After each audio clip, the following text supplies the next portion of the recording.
Why he got a green flag on in the video? This dude, like, he. Alright, let's get into it, y'all. If y'all new, go ahead and follow up, sub up to the channel. Let's see what he got going, man. Because this overly 12. Like, If I told you NBA YoungBoy had 19 people killed, would you believe me? Right now, nobody has a bigger buzz in the rap game than YoungBoy. His Massa tour reportedly grossed over $70 million and is on track to be one of the top 10 earning rap tours in American history. Only the realest YoungBoy fans would know that YoungBoy hadn't touched a stage since March 2020, right before the lockdowns begun, when his Still Flexin' Still Steppin' tour was cut short after the second stop in Los Angeles.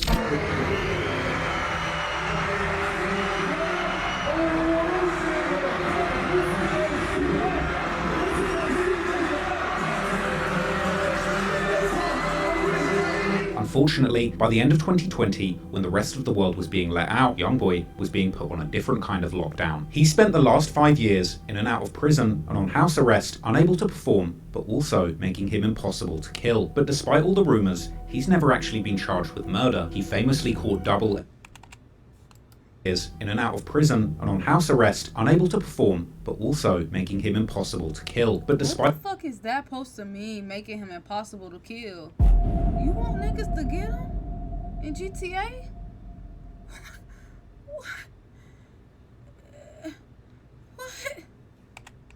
What? out, YoungBoy was being put on a different kind of lockdown. He spent the last 5 years in and out of prison and on house arrest, unable to perform, but also making him impossible to kill. But despite all the rumors... Why you didn't just say he got put on house arrest, he wasn't able to perform and spread freely in the world and travel and connect with his fans? Like, what the fuck? Why would you say make it impossible for him? Like that's not cool. What? Why is that in the script of this video, man? What? You wanted niggas to get him in GTA? Why we starting out the video like that, man? That's not cool. He's never actually been charged with murder. He famously caught double attempted murder charges in 2016, attempting to avenge his murdered cousin Boozilla. In his most recent stretch, he spent just under a year behind bars after pleading guilty to... I ain't even trying to say that just because Bobby, but you shouldn't say that about nobody, though. Like, that's not cool. Like, this sad, man. Why would he do that? Numerous charges, including federal gun charges stemming from a heavily armed music video gone wrong, as well as state charges for a devious plot that saw YoungBoy and his friends impersonating doctors in an effort to get their hands on unlimited prescription pills and drank in the state of Utah. These efforts at putting together a drill rapper starter pack robbed YoungBoy of 5 years of his freedom, but between jail stints, he was on house arrest, forced to do nothing but fight his depression, pop pills, and make some of the most groundbreaking gangster rap that had ever been made. YoungBoy was prolific with his releases while on house arrest and in jail, releasing 7 albums and 7 mixtapes. All of this while battling for his freedom, meaning that even behind bars, within just a few years, YoungBoy's work rate had surpassed many of the biggest artists in the world entire careers. But this year, in 2025, he was playing around in the beginning. He got the green flag on, man. That boy finna do it to him in GTA. Free from the federal FCI Talladega prison, getting an early release in March, with one of his conditions being a whopping 60 months of strict probation. And despite his official rap sheet of serious crimes and unofficial title of the Murder Man of Baton Rouge, in May 2025, he inexplicably received a presidential pardon from the Slimander-in-Chief himself, Donald Trump. Apparently, this was the direct result of lobbying carried out by political heavyweight DJ Academics, who was the one who asked Trump's son to pardon YoungBoy during a campaign stream. A lot of people are asking, there's a guy who's a beloved, you know, he's just a misunderstood guy actually. His name is NBA YoungBoy. If Trump gets back in office and this guy's locked up, we gotta throw him to the top of the party. Come on. This presidential pardon cleared the path for YoungBoy to have a fresh start, not just getting back his freedom, but freeing him from any probation or restrictions that would have prevented him from flying around America or the world on tour. And he would return almost 5 years on from his cancelled 2020 tour in 2025, embarking on his Make America Slime Again tour in honor of Donald Trump. His shows would go from theaters that at their largest held a few thousand people to selling out almost 20,000 person venues like the Crypto Arena, and reportedly making anywhere from $800,000 to close to $2 million per show, and releasing 2 more full-length albums before the tour even ended, and cementing his place as perhaps the most successful street rapper of all time, with an estimated 31 million albums sold over... That's tough, I ain't gonna lie.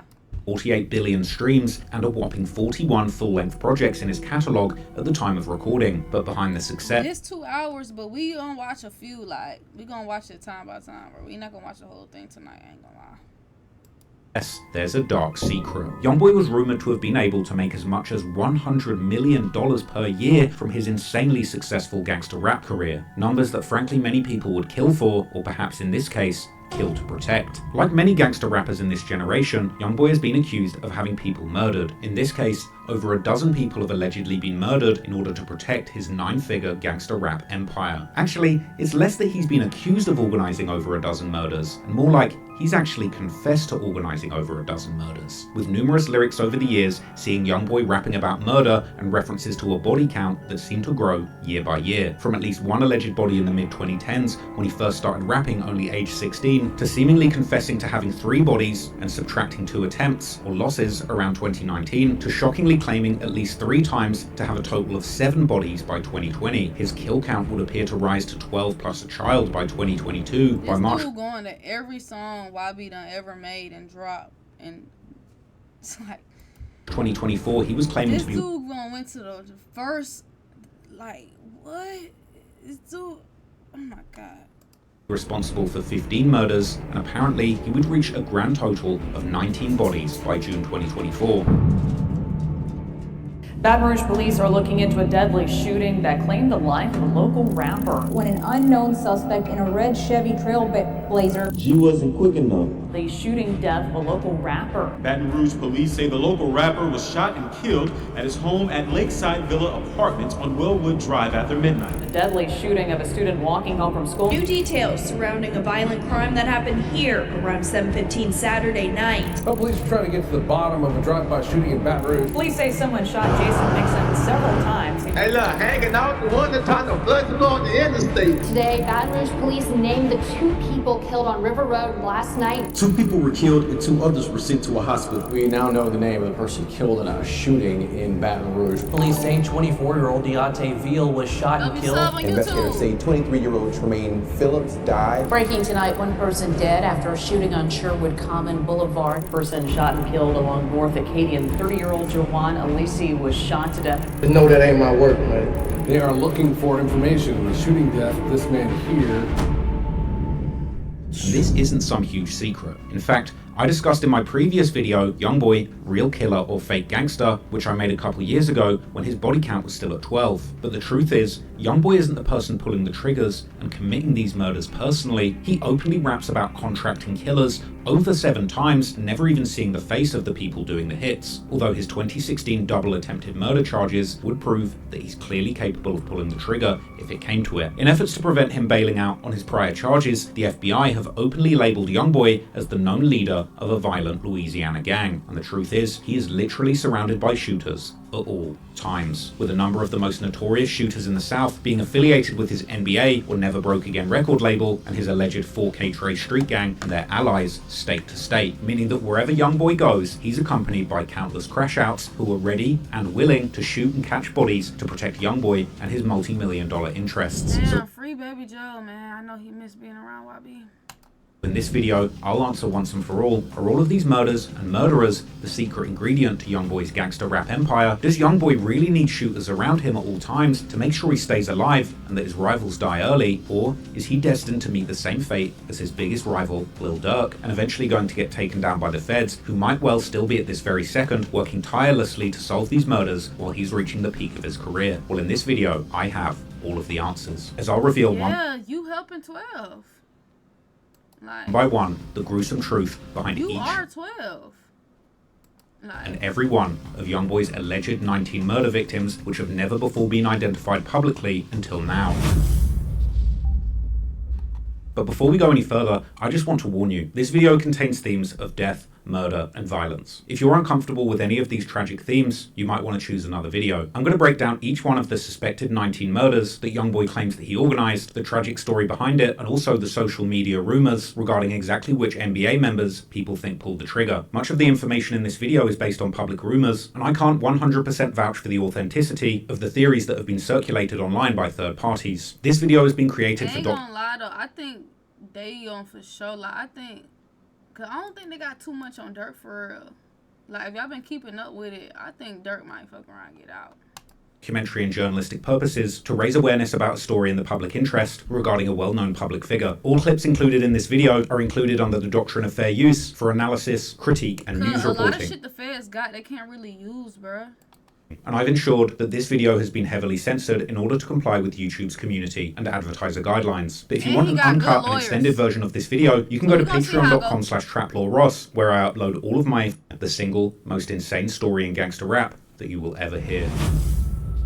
Years before the sold-out stadiums, the 40 billion streams, and the countless Reddit posts speculating on how many murders YoungBoy was responsible for, he was just a troubled southern kid from Baton Rouge, Louisiana. His real name is Kentrell DeShawn Golden, and he was born in 1999 in Baton Rouge, where he grew up in the city's north side around 38th Street and Chippewa. Suffering a turbulent childhood, overshadowed by violence and tragedy, in part due to his father getting a 55-year sentence for armed robbery and attempted murder, and the death of his beloved grandmother who raised him, this all led to YoungBoy being sent to a group home where he would suffer severe abuse and bullying before he would eventually start a life of crime of his own during his teenage years, doing home invasions and robberies that would eventually land him in juvenile detention. It was during this time that YoungBoy finally found his purpose through writing rhymes, and upon his release, he began recording low-quality songs at home with his friend and roommate OG33 using a cheap microphone from Walmart. It didn't take him long to pick up a buzz in the Baton Rouge street rap scene, and he soon aligned himself with a local rap label and borderline gang known as Top Boy Gorilla, or TBG, led by rappers G Money and Fredo Bang. Unfortunately, one of the first people to give YoungBoy a leg up in his career would wind up being the first of many people that would be murdered to protect that career. YoungBoy would eventually release his first mixtape, Life Before Fame, under the TBG label in 2015, but soon, issues like jealousy, disputes over money, and street beefs seemed to cause a falling out between YoungBoy and TBG, and in the aftermath, he and his close friend OG33 branched off and started their own movement that would eventually be worth hundreds of millions of dollars. I'm of course talking about NBA, aka Never Broke Again, which became both a rap label and a tight-knit crew of YoungBoy's closest friends, as well as his most prolific shooters and killers. This included infamous figures like Ben 10, Big B, Herm, Montana, Michi Baby, KD, Lil Pap, and Baba, just to mention a few. Moreover, in countless lyrics, YoungBoy and other NBA members would claim allegiance to a gang known as 4KT or 4K Trey, which appears to be a larger street alliance in Baton Rouge, and possibly also in other cities that YoungBoy and his friends would represent. There's been endless debate about the true underlying meaning of 4K Trey. Some have suggested it refers to those who kill for YoungBoy, or killing for Kentrell. Others have suggested that it actually referred to the beef with TBG from the south side of Baton Rouge who rep the 4, saying that they're 4K or 4 killers, and that they banged the 3 or the Trey, while others have suggested that it refers to 4 ever killing the Ops. But whatever the true meaning, the broader national alliance of this gang appears to be within the Bloods, more specifically the notorious East Coast originated Blood faction known as Money Murder, or SMM, who are known for sometimes representing themselves with the bright green color instead of the traditional red, while also making use of other symbolism based on this color theme, like calling each other slime. But before NBA or 4K Trey would allegedly commit their first murder, they would suffer a tragic loss of their own, which led to one of the only incidents where YoungBoy himself had been confirmed to have personally been involved in a shooting. These events began unfolding when YoungBoy's cousin Boozilla, affiliated with a crew known as BBG, or Bottom Boy Gorillas, was gunned down in November 2016. BBG was a direct rival to TBG, the label and gang that YoungBoy declined to sign to, who had since turned from YoungBoy's acquaintances to his main rivals. In the aftermath of Boozilla's murder, YoungBoy would wind up catching a double attempted murder charge for a shooting incident where he and other known NBA members tried to avenge Boozilla's death. The following year, in 2017, YoungBoy would plead guilty to aggravated assault and ended up getting a suspended sentence in this case. Effectively, the judge had been very merciful and granted him a second chance at life in his career with strict conditions. Soon after his release, he would hit the big leagues with his music, dropping the coveted AI YoungBoy mixtape, charting on Billboard, and signing a $2 million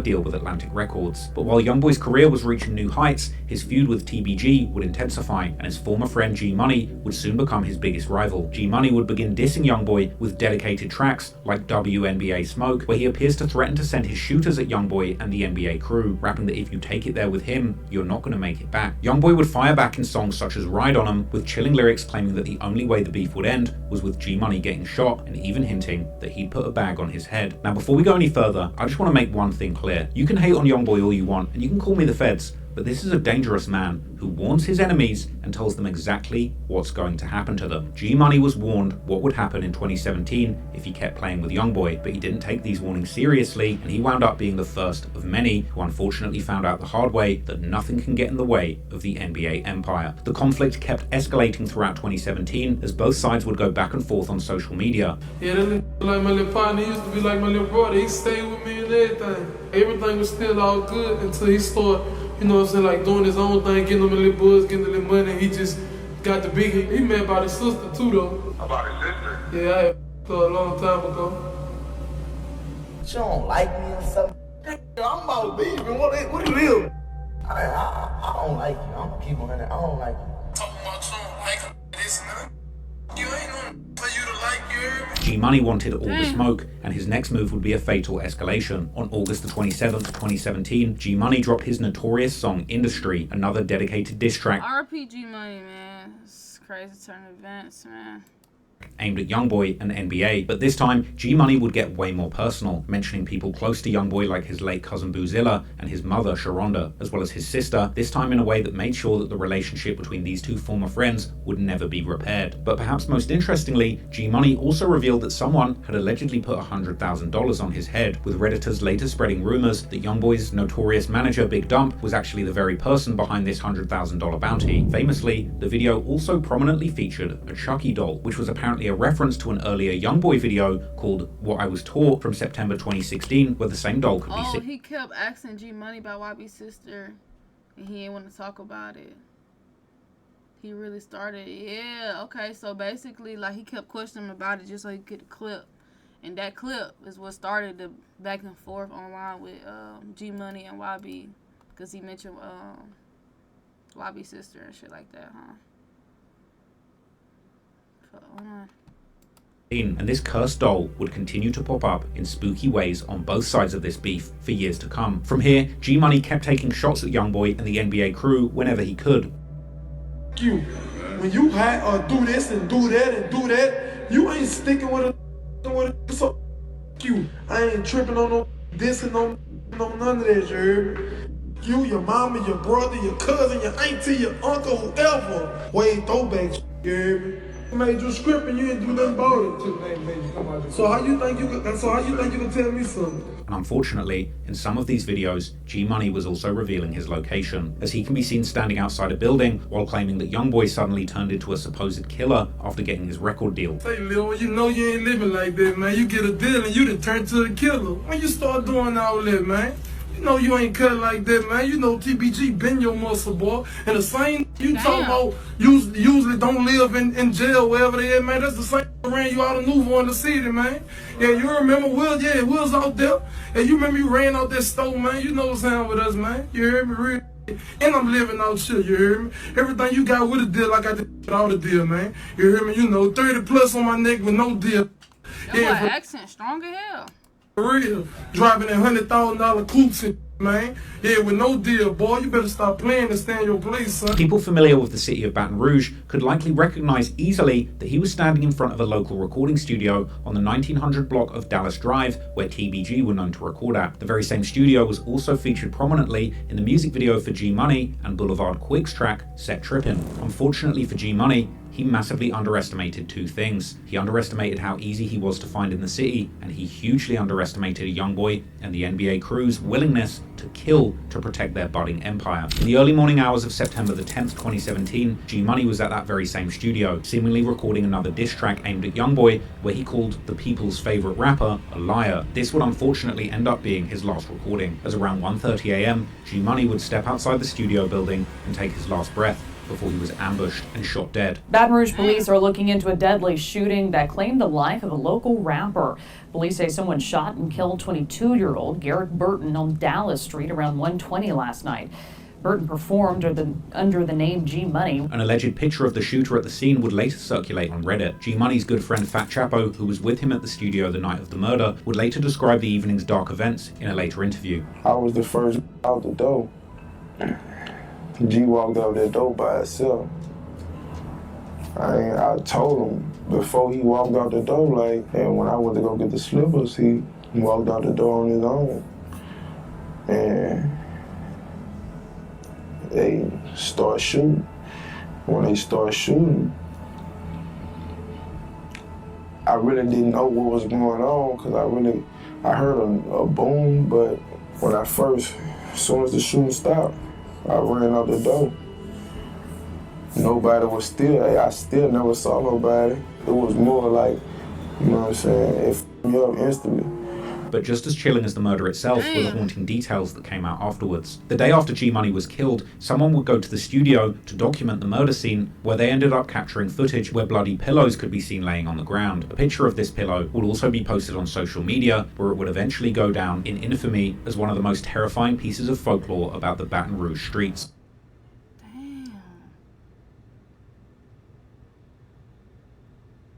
Nah, these folks wilding on an Instagram post, bro. What the fuck? What the fuck? This haunting image would start a wild rumor that G Money's killers had actually thrown a pillow and told him to go to sleep after shooting him dead. It's unclear exactly who started this dark rumor, but it had a powerful effect on the Baton Rouge streets. The word of the bloody pillow would spread all around Louisiana. YoungBoy and the NBA crew would become notorious not just as shooters, but like action movie mobsters who left props at the scene of murders to send others a message. While the truth behind these pillows turned out to be nothing as cold and calculated as people on Reddit might have you believe, even this make-believe story would survive in infamy for years, and it made the NBA gang out to be like boogeymen in Baton Rouge. But the truth is, the pillows had most likely been used by medics who came to the scene to help G Money after the shooting. But it seems that YoungBoy and his team would take full advantage of this online folklore, and YoungBoy would later rap several lyrics where he referenced pillows in relation to murders, like in the 2020 song Step On, where he rapped that he would lay his ops' beds and throw them a pillow, and in the 2023 song Let's Do It, where he described his gang creeping up and laying their ops' head on a pillow when they killed them. In the music video for this song, YoungBoy even gets down and lays his head onto an actual pillow. The bloody pillow was a terrifying symbol of how far NBA members would take it if you got in their way, and as time went on, from this first murder, YoungBoy would continue to reference G Money, leaving cryptic warnings for anyone else who might gamble with their lives playing with the NBA. A new song titled Poor One would release about a month after G Money's murder and appeared to be explicitly dedicated to him, with YoungBoy starting his first verse, recalling a time when their bond felt more like a brotherhood before G Money shattered YoungBoy's trust by sleeping with his sister and bragging about it online. This was the first time one of NBA's rivals suffered deadly consequences in the streets after playing with YoungBoy, and he was not shy about reminiscing and talking openly about the person who had lost their life. Yet despite this being an open secret in the Baton Rouge streets, the authorities to this very day have struggled to truly get to the bottom of this case. It would take close to 2 years before they finally named any suspects in G Money's murder, but finally in June 2019, DeAndre Fields, better known on the streets as Lil Pap, or NBA Pap, will be charged with second-degree murder in connection to G Money's death. DeAndre Fields, Baton Rouge police say they arrested him years after the shooting death of a local rapper. They did have social media back then. They was going back and forth on the internet. They were going back and forth. Cause the video went viral of he saying like, oh, he slept with YB's sister. So then that's when they had the internet back and forth. And that's what happened to him. Rapper Garrett Burton. Back in 2017, Burton went by the name of G Money. In his early music, YoungBoy had painted a picture of Pap as being one of his main shooters, and now here he was, accused of shooting Young. How they had internet back then, like it's in 2017, twin.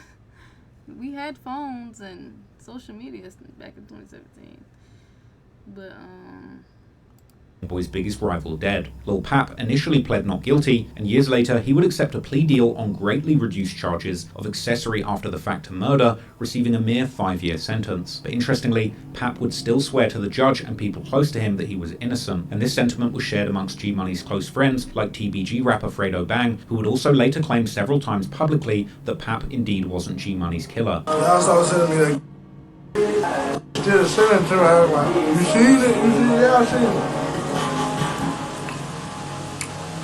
Police make arrests, so they be wrong. A man didn't do that. Do you know the guy that's being charged? Okay. You said that you didn't think the guy that they're charging with the murder actually did it. No.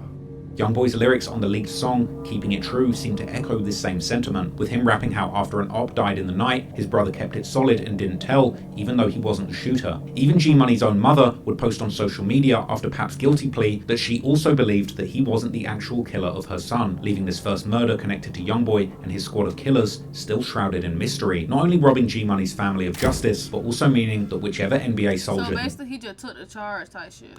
Did kill G Money might still be walking the streets and stages behind YoungBoy to this day, being ready to kill again. There's of course been various rumors as to exactly what went down that night and who was responsible. G Money's mother would make a post on Instagram showing a picture of 3 prominent NBA members, BBG Fredo, Ben 10, and Baby Joe, saying these were the 3 people that the police said killed her son. Other rumors would circulate, particularly on Reddit, where many have claimed that Pap indeed was not responsible. Damn, mama posted on Instagram saying these are 3 guys they sent to me. Damn. Fredo, Ben 10, and Baby Joe, saying these were the 3 people that the police said killed her son. Other rumors would circulate, particularly on Reddit, where many have claimed that Pap indeed was not responsible, but was only connected to the case due to being caught with the gun that was used in the hit, while some have denied this. Some spread false rumors that YoungBoy might have killed G Money personally, but he apparently had the perfect alibi, playing a show in New York City at the Gramercy Theatre that very night. Other NBA members would be caught on live with Quando Rondo in 2018, including OG3, Ben 10, and off-screen, Baba Osama, who is heard saying that they're smoking on G Money before a frustrated OG3 ends the live abruptly. They were smoking on G Money right now.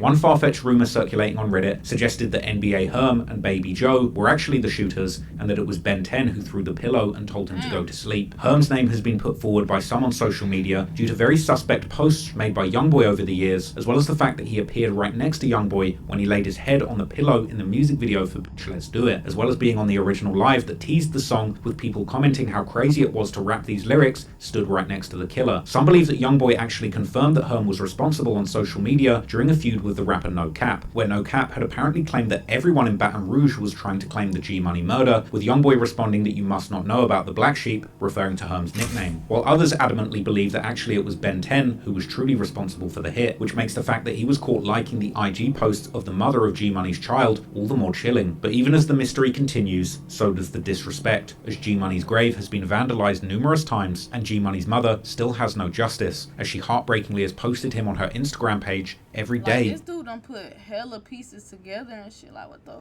fuck? For years. But sadly, she would only be the first of over a dozen mothers who would mourn the loss of their children. And the sad truth is that while G Money had been a direct threat to the budding Never Broke Again empire, some of those who lost their lives appear to have simply been in the wrong place at the wrong time. The next body is one of the most debated when it comes to the alleged murders that YoungBoy has been connected to. On October the 26th, 2017, 19-year-old Ernisha Barnes was sitting in a parked car outside of a deli when she became caught in an altercation that would escalate into gunfire. Shots were fired from another vehicle, striking her multiple times, and she would later die from her injuries at the hospital. We also have now learned the identity and the name of that 19-year-old woman. Police tell us that it was about 10:15 last night when an unknown suspect in a red Chevy Trailblazer fired several shots into a car with 19-year-old Ernisha Barnes sitting in the passenger seat. It happened near Gus Young and 48th Street. We're told that Barnes was actually taken to a local hospital where she later died. YoungBoy's fans would later draw connections between several of his lyrics and Ernisha Barnes' death, most notably a leaked track titled Money Man, which featured YoungBoy describing a shooting where someone targeted a man named Hammer, but instead ended up striking his girlfriend. Allegedly, this was in retaliation for someone called Monkey shooting up YoungBoy's grandmother's home. According to Reddit rumors, these lyrics reference YoungBoy's beef with a gang known as TMH, or Too Many Hitters, and particularly 2 of their main members, named Hammer and Monkey, the latter being better known as the rapper TMH 32 Shots, who's also been affiliated with YoungBoy's main rivals, the TBG crew. Ernisha, or simply Nisha as she was known, was allegedly Hammer's girlfriend, who had then supposedly gotten shot by YoungBoy or someone close to him as a revenge for Monkey first shooting up YoungBoy's grandmother's house, with Ernisha actually getting the nickname Hammer Girl on Reddit, where many posts have been made demanding justice for her. However, Monkey would deny having ever shot YoungBoy's grandmother's house years later in his song FAN. In another leaked song, YoungBoy would even seemingly mention Ernisha by name, using her nickname Nisha, while rapping how she had a baby but got killed in front of a a corner store, while in yet another leaked song, he seemingly implied trying to kill his enemy, but ending up killing his girlfriend before calling himself the Murder Man. YoungBoy continued to reference that same theme of accidentally shooting someone's girl for years to come. He would rap chilling lyrics on the 2023 song I Heard that someone got swerved on with their girl, she got hit, and he heard her take her last breaths. But despite fan theories that YoungBoy, or at least someone close to him, was responsible for this tragic murder, in actuality, already in October 2017, I'm scared of YB now. 2 people had been arrested in relation to the incident. 27-year-old Donnie Spencer, who was charged with first-degree murder for allegedly killing Ernisha in a drive-by shooting, and 30-year-old Ashley Taylor, who was charged with attempted second-degree murder and illegal use of a weapon for apparently shooting at another woman in the same spot just minutes before the fatal shooting that killed Ernisha. Scotty Hunter tonight with the key thing that helped police make a very quick arrest. The man accused of carrying out this year's record-breaking murder in Baton Rouge, 27-year-old Donnie Spencer, is behind bars tonight. As he was loaded off to prison, he had nothing to say except one thing: innocent. Spencer is charged with first-degree murder and attempted first-degree murder after allegedly gunning down 19-year-old mother Ernisha Barnes last Thursday in a drive-by shooting on Gus Young at 48th. His information put out on Friday. Roughly 72 hours later, he was picked up today by the U.S. Marshals Task Force. Although Spencer had first claimed to be innocent, he would eventually plead guilty to manslaughter in 2019, and he was sentenced to 22 years in prison. But even this wouldn't convince some fans, who would still keep claiming that Spencer had simply taken the charge for YoungBoy and believing his earlier claims of innocence as validating this theory. While this more far-fetched and far-removed murder seems highly unlikely to be truly connected to YoungBoy directly, the next murder would echo the hit on G Money, as another prominent TBG member with rumored bodies of his own against NBA would unfortunately go out the very same way. One person that played an instrumental role in NBA YoungBoy's early career was Big Dump, aka Desmond Hardnett. Big Dump had reportedly worked for YoungBoy as an agent or manager, and simply working for YoungBoy had undoubtedly made Big Dump a target in Baton Rouge, but later lyrics from YoungBoy himself would reveal that there might have also been other reasons. For example, on the 2022 track Doctor, YoungBoy threatens to shoot up a car, just like Dump would do, something that he reiterates on the 2025 track 86 Prayers. These lyrics seem to imply that Dump wasn't just a businessman, but also somebody that had a reputation in the streets and had personally participated in shootings, making him a target on multiple fronts. Combine that with the rumors that he was the one who had put the bounty on G Money's head, and it's clear that TBG members would have wanted to take his life too. And he getting shit off Reddit too, chat. On May the 4th, 2018, at around 6 p.m, Baton Rouge police would respond to a drive-by style shooting on the 2200 block. Y'all know Reddit be 12. Nan Drive. According to news reports, Big Dump had been chatting with family and friends in his old neighborhood when someone pulled up in a vehicle and fired several shots, killing Dump and injuring the woman standing near him, while 5 or 6 witnesses watched on in shock. Baton Rouge police say 29-year-old Desmond Hardnett died last night from his injuries. Police say Hardnett and a 32-year-old woman were both shot during a drive-by shooting yesterday afternoon. That happened near the corner of Narren and Baywell. We're told the woman's injuries are not expected to be life-threatening. Unfortunately, like many of the murders in Louisiana, Dump's murder was never officially solved, although YoungBoy's main rivals TBG would heavily imply being behind the hit. Just 2 months after Big Dump's murder, 2 of TBG's biggest remaining rap stars, Fredo Bang and Boulevard Quick, would release a song called Body Bag, where Fredo opens up by rapping how they pull up on an op and dump the whole clip, before interestingly mentioning putting someone's friend in a grave because they had dropped some knots, which could indeed refer to the rumor that G Money had a $100,000 bounty on his head put up by Big Dump before the murder went down, and they would go on to brag how they had caught someone right outside the house, the exact circumstances of Dump's murder. Boulevard Quick would again go after YoungBoy in his camp a month later on his song called And One, opening up the track by telling his ops to keep his friend's name out their mouth, likely meaning G Money, and telling them to go and dig their partner up, likely referring to Dump, while later rapping that he heard people are looking. What Baby Joe say about it? For him because someone lost his soul, before throwing a Dump ad-lib there for good measure, just to make it extra clear exactly who he was talking about. But Quick would also hilariously give himself an alibi, rapping how he went to the movies and then went to see a girl while Dump's murder was taking place. And in both music videos, once again, a Chucky doll could also be seen, which at this point had become a way for TBG rappers to cryptically troll YoungBoy ever since that G Money industry music video. And just like G Money, Boulevard Quick would also boast in several songs how he had heard around town that killers were looking for him, but he wasn't scared and still sliding, even ending his August 2018 music video for the song Never Lackin' by seemingly daring YoungBoy and his crew to try and catch him. Yeah. That shot that nut in your mama. Pull up. Sit back. Come out here. You know, TBG Gorilla Gang, long live G Money. I'ma talk my shit. I don't hide behind money, cause I ain't got that much.